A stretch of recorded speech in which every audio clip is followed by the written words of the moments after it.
السلام علیکم ورحمۃ اللہ وبرکاتہ۔ اعوذ باللہ من الشیطان الرجیم، بسم اللہ الرحمن الرحیم۔ آیت نمبر 102۔ وآخرون، اور کچھ اور لوگ بھی ہیں، نعترفوا، جنہوں نے اعتراف کیا، یہ بڑا ہی اردو کے قریب ہے، بذنوبہم، اپنے گناہوں کا، خلطوا، ملا لیے، عملا صالحا، نیک اعمال، وآخر سیئا، اور کچھ برے اعمال، یعنی کہ اچھے اور برے اعمال مکس کر لیے، دونوں ہی کر لیے۔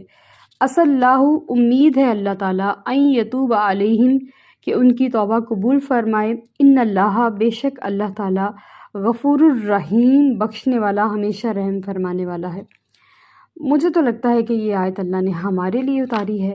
کہ اچھے اور برے اعمال ہم ڈیلی بیسس پہ کرتے ہیں، ایک دم سے کوئی اچھا عمل بھی ہم سے سرزد ہو جاتا ہے، اور زیادہ تر ہم برے اعمال میں ملوث پائے جاتے ہیں اور وہ کرتے رہتے ہیں، اور ہم دونوں پہ ہی اختیار نہیں رکھتے، دونوں ہی ہماری فطرت کا حصہ ہیں، دونوں ہی ہماری عادت کا حصہ ہیں، اور دونوں ہی ہم سے بلا سوچے سمجھے سرزد ہوتے ہیں۔ بہت کم ایسا ہوتا ہے ہم کوئی کام سوچ سمجھ کے کر رہے ہیں، یعنی کہ ہم نماز میں بھی بلا سوچے سمجھے کچھ اور سوچنے لگ جاتے ہیں، اور ہم ایک دم سے کسی کی انسلٹ بھی ایسے ہی بے دھیانے میں ہی کر جاتے ہیں، ہمیں پتہ ہی نہیں چل رہا ہوتا کہ ہم کیا کہہ رہے ہیں، اس کا دل ٹوٹ جائے گا، یا کوئی غلط کام کر جاتے ہیں، کوئی گھر کے کاموں میں، کوئی آفس کے کاموں میں، کوئی باہر کے کاموں میں، ہم کچھ غلطی ایسی کر جاتے ہیں جان بوجھ کے بھی انجانے میں بھی کہ وہ ہمارے لیے نقصان کا باعث بنتی ہے۔ تو اللہ تعالیٰ فرما رہے ہیں اچھے اور برے اعمال جو ملا کے کر لیتا ہے، قریب ہے کہ اللہ اس کو بخش دے۔ سبحان اللہ، کتنی پیاری بات ہے۔ آیت کا جو سینیریو ہے وہ یہ ہے کہ منافق غزوہ تبوک میں نہیں شامل ہوئے تھے، اور انہوں نے جھوٹی قسمیں کھا کے، غلط بہانے بنا کے بتا دیا کہ بھئی ہم سچے مومن ہیں، اس لیے نہیں شامل ہوئے، لیکن واقعی میں کچھ سچے مومن تھے جنہیں اپنی غلطی کا احساس ہوا، اور وہ نبی کریم صلی اللہ علیہ وآلہ وسلم کی بارگاہ میں معافی کے لیے حاضر ہوئے اور درخواست پیش کی، یا رسول اللہ، ہم اپنے قصور کا اعتراف کرتے ہیں، آپ ہمیں معاف فرما دیں۔ یہ روایات میں آتا ہے کہ یہ 10 آدمی تھے۔ جب نبی کریم صلی اللہ علیہ وسلم بخیر و عافیت تشریف لے آئے تو انہوں نے اپنے آپ کو مسجد کے ستونوں کے ساتھ باندھ دیا تھا۔ حضور جب مسجد نبوی میں تشریف لے گئے اور ان کے متعلق پوچھا تو عرض کی، یا رسول اللہ، انہوں نے قسم اٹھائی ہے کہ جب تک آپ اپنے دست مبارک سے ہمیں نہیں کھولیں گے ہم یوں ہی بندھے رہیں گے۔ تو حضور نے فرمایا کہ میں کون ہوتا ہوں، جب تک اللہ ان کے بارے میں کوئی حکم نازل نہیں فرمائے گا وہ مجھے کھولنے کا حکم نہیں ہے۔ پھر اللہ نے یہ آیت نازل فرمائی کہ یا رسول اللہ، آپ انہیں معاف فرما دیجئے، اللہ بھی انہیں معاف فرما دے گا۔ تو اس وقت نبی کریم صلی اللہ علیہ وآلہ وسلم نے اپنے مبارک ہاتھوں سے کھولا تھا، اور کچھ روایات میں ہیں کہ سیدہ فاطمہ الزہرا رضی اللہ تعالی عنہا نے بھی اپنے مبارک ہاتھوں سے کھولا، تو کچھ صحابہ نے انہیں منع کرنے کی کوشش کی، تو حضور نے فرمایا کہ فاطمہ کا کھولنا بھی میرا کھولنا ہے، آپ ان کو منع نہیں کیجیے۔ آیت نمبر 103۔ خذ لیجئے، من اموالہم، ان کے مالوں سے، صدقتاً، صدقہ، وتطہرہم، تاکہ آپ پاک کریں، وتزکیہم، اور بابرکت بنائیں انہیں، بہا، اس کے ذریعے، یعنی کہ اس صدقے کے ذریعے، وصلی علیہم، اور ان کے لیے دعا کیجیے۔ سبحان اللہ۔ انا، بے شک، صلاتک، آپ کی دعا، سکن لہم، ان کے لیے تسکین کا باعث ہے، واللہ سمیع علیم، اور اللہ تعالیٰ سننے والا اور سب کچھ جاننے والا ہے۔ بہت ہی خوبصورت، بہت پیاری آیت ہے، اور اس آیت کو شان مصطفیٰ بزبان قرآن کے اندر ایڈ کیا گیا ہے کہ قرآن پاک میں وہ والی آیات جس میں نبی کریم صلی اللہ علیہ وآلہ وسلم کی نعت بیان فرمائی گئی ہو، حضور کی شان بیان فرمائی گئی ہو، حضور کا تذکرہ ہو۔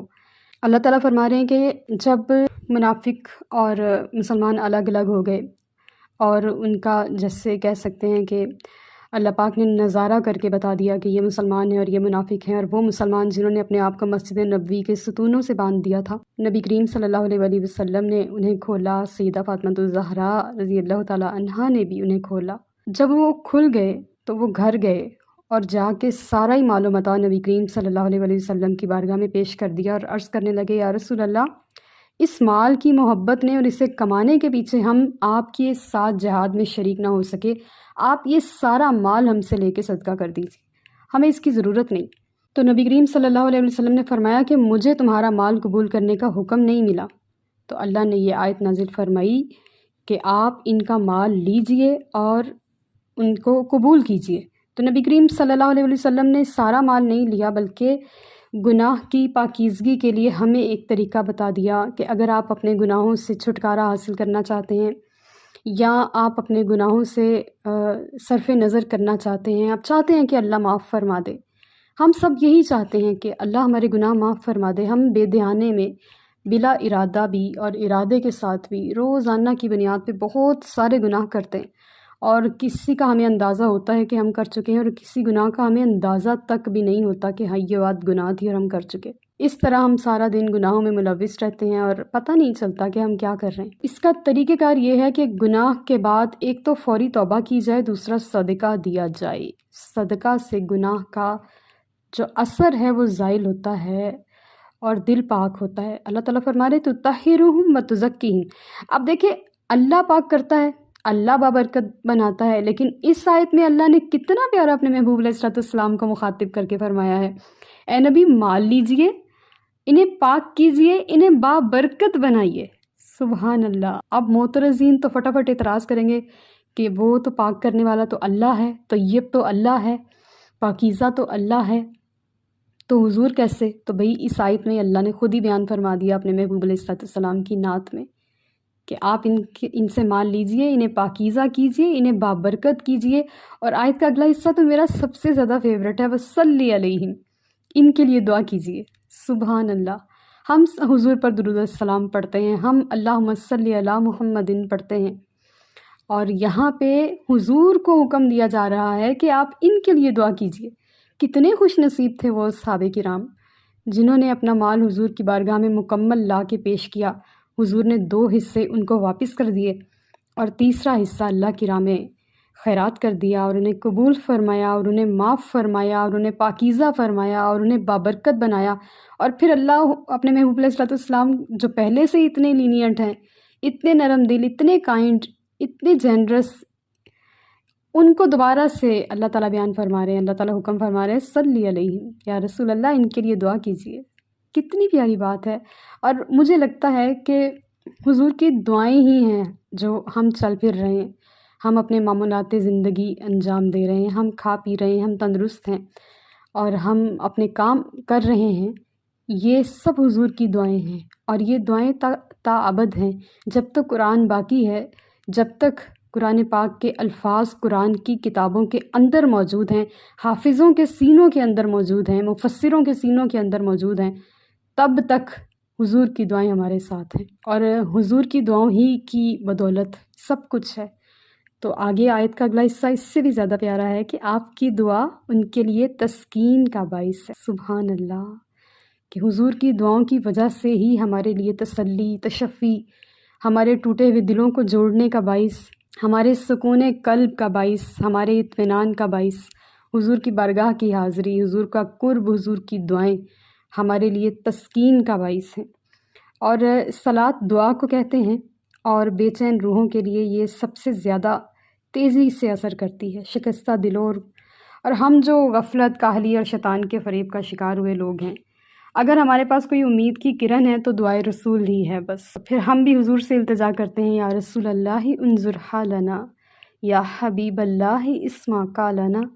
اننا فی بحر غم مغرقن خذ یدی سہل لنا اشکالنا۔ یا رسول اللہ ہمارے لیے دعا کیجیے، ہم بھی مصیبتوں، تکلیفوں، پریشانیوں، جھگڑوں، آزمائشوں، فتنوں میں مبتلا ہیں،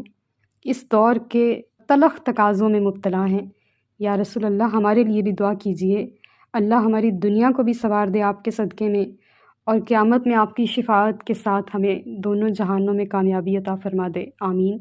اور آیت کا اگلا حصہ دیکھیں، اللہ تعالیٰ فرما رہے ہیں میں سننے والا بھی اور جاننے والا بھی ہوں، میں بھی دعائیں سنتا ہوں اور سب کچھ جانتا ہوں، لیکن تمہیں اپنے محبوب کا وسیلہ پکڑا رہا ہوں اس آیت میں۔ میرے محبوب کا وسیلہ پکڑ لو، میرے قریب آ جاؤ گے، یعنی کہ میرا محبوب میرے قریب ہے نا، تو جو میرے قریب ہے اس کے قریب ہو جاؤ تو تم میرے قریب ہو جاؤ گے۔ سمپل سا فارمولہ ہے، اس میں کوئی بھی مشکل نہیں ہے سمجھنے کے لیے۔ یہ تو سائنٹیفک اصول ہے، یہ تو دنیاوی اصول بھی یہی ہے کہ تاریں بڑی تاروں سے اور بڑی تاریں اس سے بڑی تاروں سے اور پھر جا کے کھمبے سے اور پھر پاور ہاؤس سے جڑتی ہیں۔ ایک دم سے تو پاور ہاؤس کی تار ہم اپنے گھر کے سوئچ پر نہیں لگا سکتے نا۔ سمپل سا فارمولہ ہے، حضور کا وسیلہ درمیان میں ہے تو سب ہے، نہیں ہے تو پھر اللہ کا قرب بھی نہیں۔ آیت نمبر 104، علم یعلموا، کیا وہ نہیں جانتے، ان اللہ، بے شک اللہ تعالیٰ، ہوا یقبلو، وہ قبول فرماتا ہے، التوبۃ، توبہ، ان عبادہ، اپنے بندوں سے، ویأخذ الصدقات، اور لیتا ہے صدقات کو، وان اللہ، اور بے شک اللہ تعالیٰ، هو التواب الرحیم، بہت توبہ قبول فرمانے والا، ہمیشہ رحم فرمانے والا ہے۔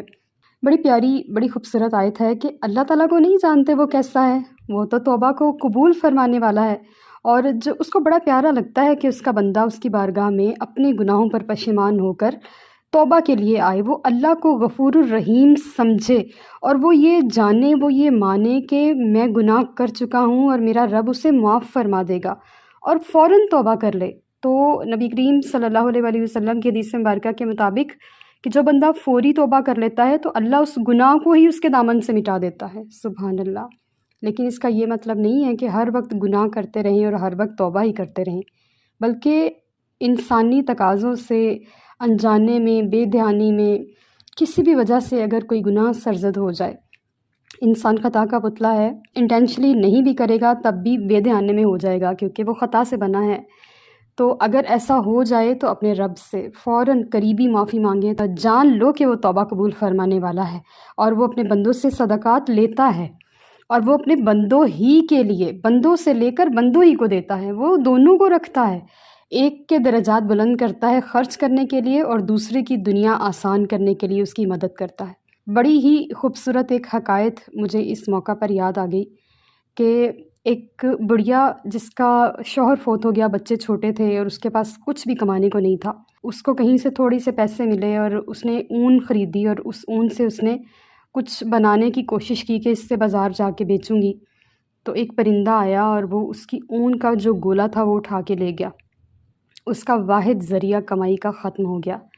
تو وہ علاقے کے ولی کے پاس چلی گئی اور اس نے جا کے پوچھا، کیا اللہ تعالیٰ کریم ہے کہ ظالم ہے؟ نعوذ باللہ، یعنی کہ وہ تکلیف کی حد میں تھی۔ تو ابھی وہ اللہ کے ولی اس کی پوری بات سننے کے بعد کچھ کہنے ہی والے تھے کہ دروازے پر دستک ہوئی،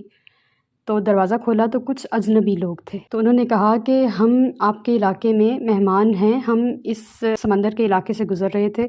تو آپ قریب ترین جزیرہ جو تھا نا، یہ آپ کا علاقہ تھا، کیا آپ ہم سے اتنے پیسوں کے عوض ہمیں یہاں رکنے کی اجازت دے دیں گے؟ تو انہوں نے چند ہزار درہم، یعنی کہ بہت بڑی رقم تھی، ان کو پیش کیے۔ انہوں نے کہا کہ آپ یہاں تک کیسے پہنچے ہیں؟ تو انہوں نے کہا کہ ہماری کشتی جو تھی نا وہ ڈوب گئی اور اس میں سوراخ ہو گیا، تو ہم میں سے جتنے لوگ تھے ہم سب نے اپنے اپنے گناہوں پر معافی مانگی اور اللہ تعالیٰ سے التجا کی کہ اگر وہ ہمیں اس کشتی سے کے ڈوبنے سے نجات دے اور ہمیں بخیر و عافیت کسی قریبی جزیرے تک یا کسی بھی جگہ تک پہنچا دے تو ہمارے پاس جتنی بھی رقم ہے ہم ساری صدقہ خیرات کریں گے۔ تو اچانک سے ایک پرندہ آیا اور اس کے چونچ میں ایک اون کا گولا تھا، اس نے اس سوراخ کو بھرا۔ اون میں یہ خاصیت ہے کہ وہ پانی کو اندر نہیں آنے دیتی،